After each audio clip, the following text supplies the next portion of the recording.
नमस्कार विद्यार्थी मित्रांनो, माझं नाव सुहास भिसे. स्वागत आहे तुमचं सर्वांचं परत एकदा करंट अफेअर्स मराठी या आपल्या मायबोली भाषेतील एज्युकेशनल यूट्यूब चॅनलमध्ये. सर्वप्रथम आपण जर नवीन असाल तर चॅनलला या ठिकाणी अवश्य सबस्क्राईब सुद्धा करून घेऊ शकता. जसं की तुम्हाला माहित आहे आज काय आहे, 29 जुलै 2022. तर 29 जुलैला आपण काय साजरा करतो, इंटरनॅशनल टायगर डे म्हणजेच आंतरराष्ट्रीय वाघ दिवस किंवा जागतिक वाघ दिवस म्हणून आपण साजरा करतो.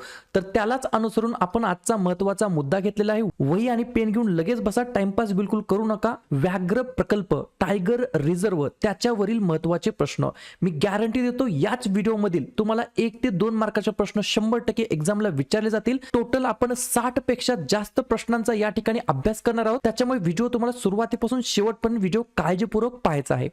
सुरुवातीला डायरेक्ट प्रश्न उत्तर पाहण्याच्या अगोदर काही महत्त्वाचे 6 पॉइंट ते लिहून घ्या. पहिला पॉइंट लिहून घ्या, जागतिक व्याघ्र दिवसाला आंतरराष्ट्रीय व्याघ्र दिवस असं देखील म्हणता येईल. दुसरा पॉइंट लिहून घ्या, व्याघ्र संवर्धनासाठी जनजागृती करण्यासाठी वार्षिक उत्सव दरवर्षी 29 जुलै रोजी आयोजित केला जातो. तिसरा पॉइंट लिहून घ्या, 29 जुलै 2010 रोजी रशियामधील सेंट पीटर्सबर्ग येथे भरलेल्या व्याघ्र परिषदेमध्ये हा दिवस जागतिक व्याघ्र दिवस म्हणून घोषित करण्यात आलेला आहे. चौथा पॉइंट लिहून घ्या, 2022 चा विषय काय आहे, 2022 ची थीम काय आहे असं विचारलं तर लगेच लिहून घ्या, India launches project tiger to revive the tiger population. पाचवा पॉइंट लिहून घ्या, अत्यंत महत्वाचा आहे, वाघाचे सायंटिफिक नाव काय आहे, वैज्ञानिक नाव काय आहे, तर पॅन्थेरा टायग्रिस असं म्हणता येईल या ठिकाणी सायंटिफिक भाषेमध्ये.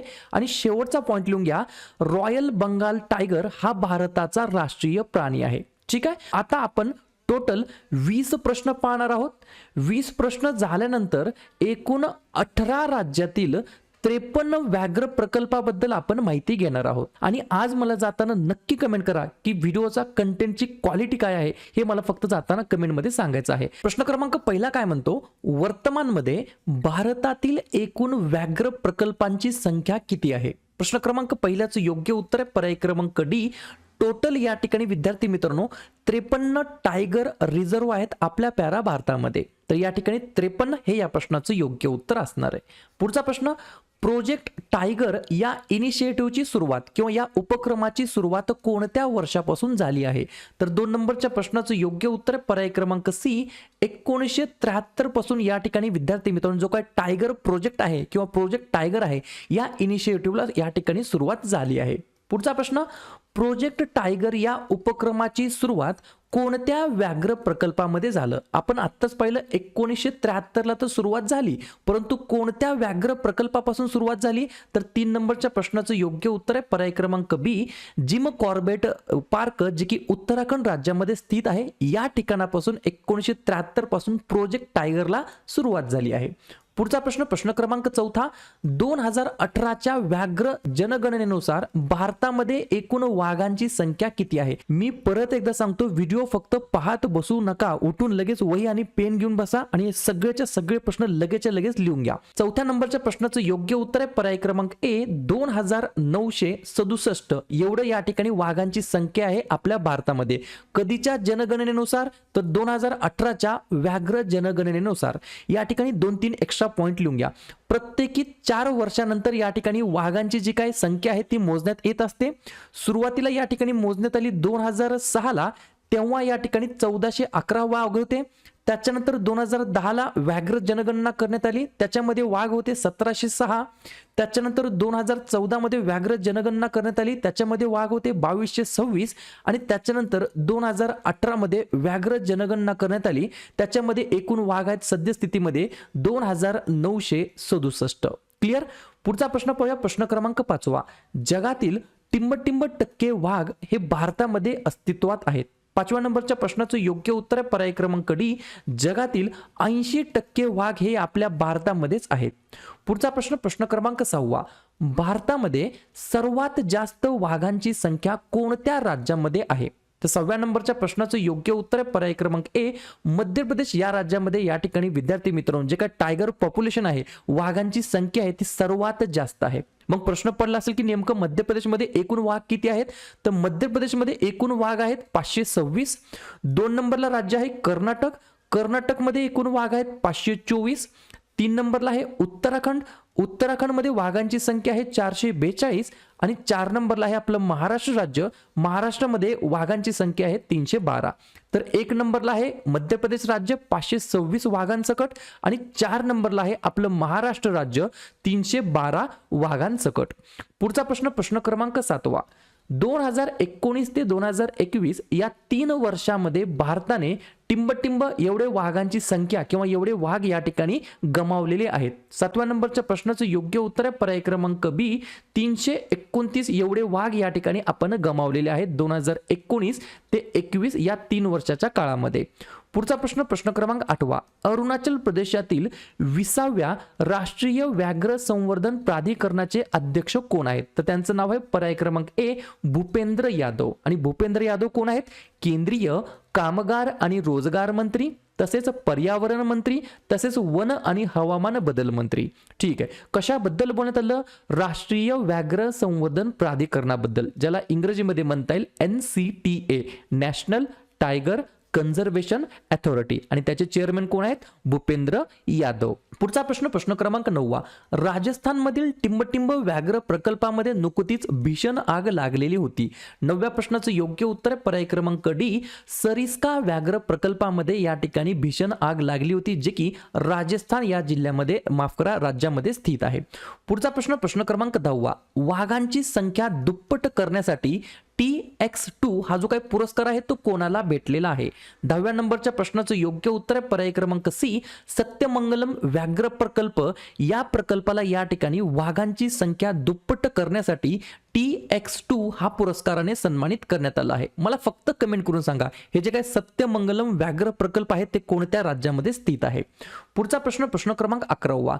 सर्वात नवीन 53व्या क्रमांकाचे व्याघ्र प्रकल्प कोणते आहे? तर 11व्या नंबरच्या प्रश्नाचं योग्य उत्तर आहे पर्याय क्रमांक सी गुरु घासीदास राष्ट्रीय उद्यान आणि तमोर पिंगला वन्यजीव अभयारण्य हे या ठिकाणी लेटेस्ट 53व्या क्रमांकाचे काय आहे? टायगर रिझर्व आहे, व्याघ्र प्रकल्प आहे. पुढचा प्रश्न क्रमांक 12. भारतातील पहिली व्याघ्र प्रकल्प हॉट एअर बलून सफारी कोठे लॉन्च करण्यात आली आहे? 12व्या नंबरच्या प्रश्नाचं योग्य उत्तर आहे पर्याय क्रमांक ए मध्य प्रदेश या राज्यामध्ये लॉन्च करण्यात आली आहे. मध्य प्रदेशमध्ये पर्टिक्युलरली कोणत्या व्याघ्र प्रकल्पामध्ये असं विचारलं तर बांधवगड व्याघ्र प्रकल्पामध्ये भारतातील पहिली व्याघ्र प्रकल्प हॉट एअर बलून सफारी या ठिकाणी लॉन्च करण्यात आलेली आहे. पुढचा प्रश्न क्रमांक 13. टिंबटिंब राज्यातील पन्ना व्याघ्र प्रकल्पाला युनेस्को बायोस्फिअर रिझर्वचा दर्जा मिळालेला आहे. 13व्या नंबरच्या प्रश्नाचं योग्य उत्तर आहे पर्याय क्रमांक बी मध्य प्रदेश या राज्यातील पन्ना नावाचे एक टायगर रिझर्व आहे, त्याला या ठिकाणी युनेस्को बायोस्फिअर रिझर्वचा या ठिकाणी दर्जा मिळालेला आहे. पुढचा प्रश्न क्रमांक 14. भारताने टिंबटिंब मध्ये वाघांची संख्या दुप्पट करण्याचे लक्ष्य हे गाठलेले आहे, म्हणजे जे काही एम आहे ते या ठिकाणी अचीव केलेलं आहे आपल्या प्याऱ्या भारताने. तर 14व्या नंबरच्या प्रश्नाचं योग्य उत्तर आहे पर्याय क्रमांक ए 2022 मध्ये जे काही वाघांची संख्या दुप्पट करण्याचं जे काही लक्ष्य होतं ते या ठिकाणी भारताने गाठलेलं आहे. पुढचा प्रश्न क्रमांक 15. सर्वात मोठा व्याघ्र प्रकल्प कोणत्या राज्यामध्ये स्थित आहे? 15व्या नंबरच्या प्रश्नाचं योग्य उत्तर आहे पर्याय क्रमांक डी आंध्र प्रदेश राज्यामध्ये स्थित आहे. आणि त्या व्याघ्र प्रकल्पाचं नाव काय आहे? नागार्जुना सागर, जे की श्रीशैल्यम म्हणजेच आंध्र प्रदेश या राज्यामध्ये स्थित आहे. आणि त्याचा एरिया किती असं विचारलं तर लगेच लिहून घ्या 3728 चौरस किलोमीटर एवढा त्याचा एरिया आहे. हे झालं मोठ्या व्याघ्र प्रकल्पाबद्दल. यालाच अनुसरून पुढचा प्रश्न सर्वात छोटा व्याघ्र प्रकल्प कोणत्या राज्यामध्ये स्थित आहे? तर 16व्या नंबरच्या प्रश्नाचं योग्य उत्तर आहे पर्याय क्रमांक सी महाराष्ट्र राज्यामध्ये या ठिकाणी सर्वात छोटा स्मॉलेस्ट टायगर रिझर्व या ठिकाणी स्थित आहे. आणि त्या टायगर रिझर्वचं नाव आहे बोर टायगर रिझर्व. आणि एरिया किती आहे तर लिहून घ्या 138 चौरस किलोमीटर. पुढचा प्रश्न क्रमांक 17. सर्वात जास्त व्याघ्र प्रकल्प कोणत्या राज्यामध्ये स्थित आहेत? 17व्या नंबरच्या प्रश्नाचं योग्य उत्तर आहे पर्याय क्रमांक बी मध्य प्रदेश या राज्यामध्ये या ठिकाणी भारतातील सर्वात जास्त टायगर रिझर्व या ठिकाणी स्थित आहेत. या ठिकाणी किती आहेत ते आपण पुढे लगेच जाणून घेऊया. ठीक आहे. पुढचा प्रश्न क्रमांक 18. भारतातील व्याघ्र प्रकल्पाची स्थापना टिंबटिंब मध्ये झाली आहे. तर मगाशी सांगितलं होतं पर्याय क्रमांक ए 1973 मध्ये या ठिकाणी भारतामध्ये व्याघ्र प्रकल्पाची स्थापना झालेली आहे. आणि शेवटचे 2 प्रश्न 1973-74 या वर्षी किती व्याघ्र प्रकल्प तयार करण्यात आले? अत्यंत इम्पॉर्टंट प्रश्न आहे, स्टार मार्क करून ठेवा. बऱ्याच वेळेला रिपीट प्रश्न विचारलेला आहे. 19 नंबरच्या प्रश्नाचं योग्य उत्तर आहे पर्याय क्रमांक डी. जवळपास 9 व्याघ्र प्रकल्पांना या ठिकाणी मान्यता देण्यात आली. कधी? तर 1973-1974 साली. आता ट्रिक आहे ही लक्षात कशी ठेवायची, तर 1 नंबरला आहे बांदीपूर, 2 नंबरला आहे कॉर्बेट, 3 नंबरला आहे कान्हा, 4 नंबरला आहे मानस, 5 नंबरला आहे मेळघाट, 6 नंबरला आहे प्लामाऊ, 7 नंबरला आहे रणथंबोर, 8 नंबरला आहे सिमिलीपाल आणि 9 नंबरला आहे सुंदरबन. या 9च्या 9 व्याघ्र प्रकल्प हे कधी तयार करण्यात आले? 1973-1974 ला. एवढीच गोष्ट लक्षात ठेवायची. आणि पुढचा प्रश्न, कॉर्बेट नॅशनल पार्कचा बफर प्रदेश कोणता आहे? तर 20व्या नंबरच्या प्रश्नाचं योग्य उत्तर आहे पर्याय क्रमांक सी. अमनगड हे या ठिकाणी कॉर्बेट नॅशनल पार्कचा बफर प्रदेश आहे. आता काळजीपूर्वक ऐका. सुरुवातीला काय आपण पाहिलं, 20 ते 30 प्रश्न आपण पाहिले जे की रिपीट परीक्षेला विचारले जातात. आणि आता याच्यानंतर या ठिकाणी जे काही 53 टायगर रिझर्व आहेत त्याच्यावरती आपण व्यवस्थितपणे मन लावून एकदा चर्चा करूया, अभ्यास करूया.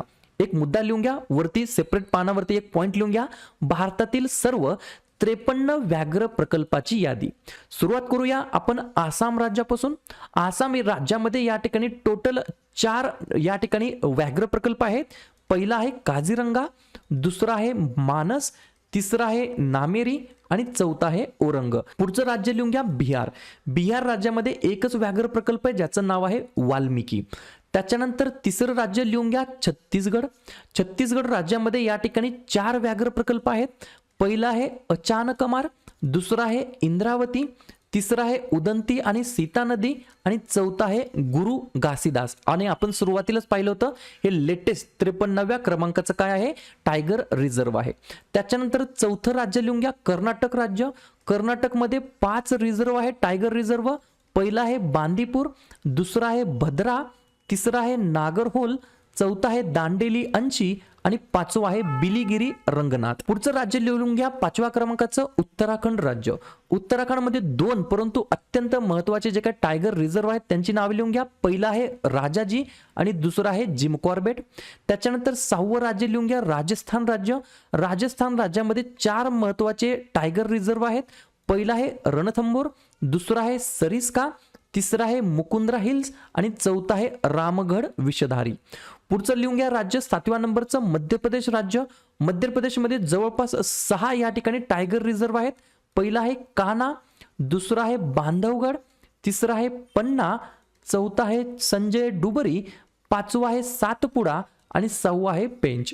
त्याच्यानंतर आपलं महाराष्ट्र राज्य. महाराष्ट्र राज्यामध्ये सुद्धा 6 या ठिकाणी टायगर रिझर्व आहेत. पहिला आहे ताडोबा, दुसरा आहे बोर, तिसरा आहे मेळघाट, त्याच्यानंतर चौथा आहे सह्याद्री, 5वं आहे नवेगाव आणि 6वं आहे पेंच. त्याच्यानंतर 9वं राज्य लिहून घ्या झारखंड राज्य. झारखंडमध्ये एकच नावाचं टायगर रिझर्व आहे, पलामू नावाचं किंवा प्लामू नावाचं. त्याच्यानंतर 10वं राज्य ओडिसा. ओडिसामध्ये या ठिकाणी विद्यार्थी मित्रांनो 2 टायगर रिझर्व आहे. पहिला आहे सातकोसिया आणि दुसरा आहे सिमिलीपाल. त्याच्यानंतर 11वं राज्य लिहून घ्या पश्चिम बंगाल. पश्चिम बंगालमध्ये 2 टायगर रिझर्व आहेत. पहिला आहे सुंदरबन आणि दुसरा आहे बक्सा. त्याच्यानंतर केरळ राज्य 12व्या क्रमांकाचं राज्य. केरळमध्ये 2 टायगर रिझर्व आहे. पहिला आहे पेरियार आणि दुसरा आहे परम्बिकुलम. त्याच्यानंतर 13वं राज्य लिहून घ्या अरुणाचल प्रदेश.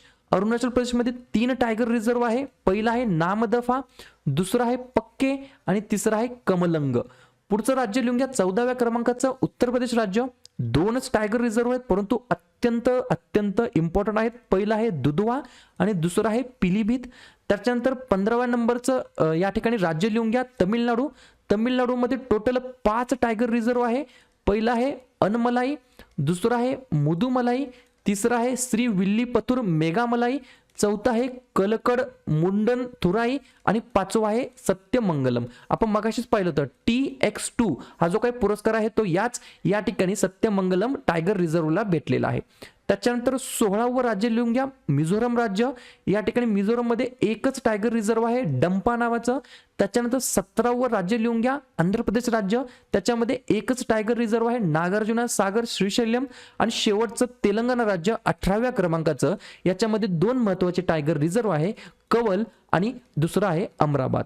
या ठिकाणी व्हिडिओ संपल्यानंतर आज मी बिलकुल म्हणणार नाही या ठिकाणी व्हिडिओ कसा वाटला, काय वाटला. जर आवडला असेल तर नक्की व्हिडिओला लाईक करा आणि जवळच्या मित्रमैत्रिणींना व्हॉट्सअप ग्रुपमध्ये जे खरंच अभ्यासू आहेत, क्लासेस लावू शकत नाहीत, शहरामध्ये येऊन मोठे मोठे पेड कोर्सेस परचेस करू शकत नाहीत, त्यांच्यापर्यंत हे व्हिडिओ, हे चॅनल जरूर शेअर करा. या ठिकाणी त्यांना तरी याचा खूप सारा फायदा होऊन जाईल. शेवटी जाताना एवढंच बोलेल, उद्या संध्याकाळी 7:30 वाजता कोणत्या टॉपिकवरती व्हिडिओ घ्यायचा याच्यासाठी जाताना कमेंट करून जा. आणि नवीन तर चॅनलला सबस्क्राईब करायला विसरू नका. व्हिडिओ पाहिल्याबद्दल सर्वांचं अगदी मनापासून धन्यवाद. तर विद्यार्थी मित्रांनो, टेलिग्राम चॅनलला नक्की जॉईन व्हा, जेणेकरून तुम्हाला दररोजच्या क्लासेसच्या लिंक आणि दररोजच्या क्लासेसच्या महत्त्वाच्या PDF तुम्हाला लगेच भेटून जाईल. या ठिकाणी टेलिग्राम चॅनलची लिंक डिस्क्रिप्शन बॉक्समध्ये दिलेली आहे, त्याला क्लिक करा आणि टेलिग्राम चॅनलला तुम्ही नक्की जॉईन व्हा. ठीक आहे. या ठिकाणी विद्यार्थी मित्रांनो, शेवटी एवढंच बोलेल की व्हिडिओ जर आवडला तर व्हिडिओला एक फक्त लाईक करा. तुमचे जे पण मित्रमैत्रिणी असतील त्यांच्यापर्यंत हा व्हिडिओ शेअर करा. आणि जर तुम्हाला काही मला सांगायचं असेल, सुचवायचं असेल तर बिनधास्तपणे तुम्ही कमेंट करून मला सांगू शकता. आणि या ठिकाणी चॅनलला अजूनही सबस्क्राईब नसेल केलं तर चॅनलला तुम्ही लगेच सबस्क्राईब करून घ्या, जेणेकरून जेवढेही अभ्यासाचे व्हिडिओ असतील त्या सर्व अभ्यासाच्या व्हिडिओचं नोटिफिकेशन तुम्हाला सर्वात अगोदर भेटून जाईल. ठीक आहे. आता भेटूया उद्या सकाळच्या 7 वाजताच्या भागामध्ये. तोपर्यंत धन्यवाद.